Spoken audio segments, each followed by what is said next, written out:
ఇరాన్పై తమ దాడులు ఆగవని మరోసారి వార్నింగ్ ఇచ్చారు అమెరికా ప్రెసిడెంట్ ట్రంప్. తాము చెప్పినట్లు వినకపోతే ఇరాన్పై కంటిన్యూగా అటాక్ చేస్తామని బెదిరించారు. దశాబ్దాల పాటు ఇరాన్ను శాసించిన supreme leader Ayatollah Ali Khamenei America, Israel దాడిలో చనిపోయారు. ఖమేనీ మరణంతో దాడులు ఆగుతాయని అందరూ భావించారు.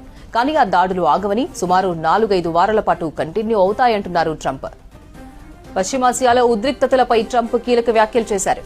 ఇరాన్తో యుద్దం మరిన్ని వారాల పాటు జరిగే అవకాశం ఉందన్నారు. ఆపరేషన్ ఎపిక్ ఫ్యూరీ పూర్తి స్థాయిలో కొనసాగుతుందని చెప్పారు. ఇరాన్పై ఆపరేషన్ క్లిష్టమైనదే, కానీ విస్తృత స్థాయిలో దాడులు జరుపుతామన్నారు. అవసరమైతే ఈ ఆపరేషన్ 4 నుంచి 5 వారాలు కొనసాగొచ్చని చెప్పారు. యుద్ద తీవ్రతను ఇదే విధంగా కొనసాగించడం ఇజ్రాయెల్, అమెరికాకు కష్టమేమీ కాదన్నారు. ఇరాన్, ఐఆర్జీసీ మిలిటరీ దళాలు ఆయుధాలు వీడితే వారికి రక్షణ కల్పిస్తామన్నారు.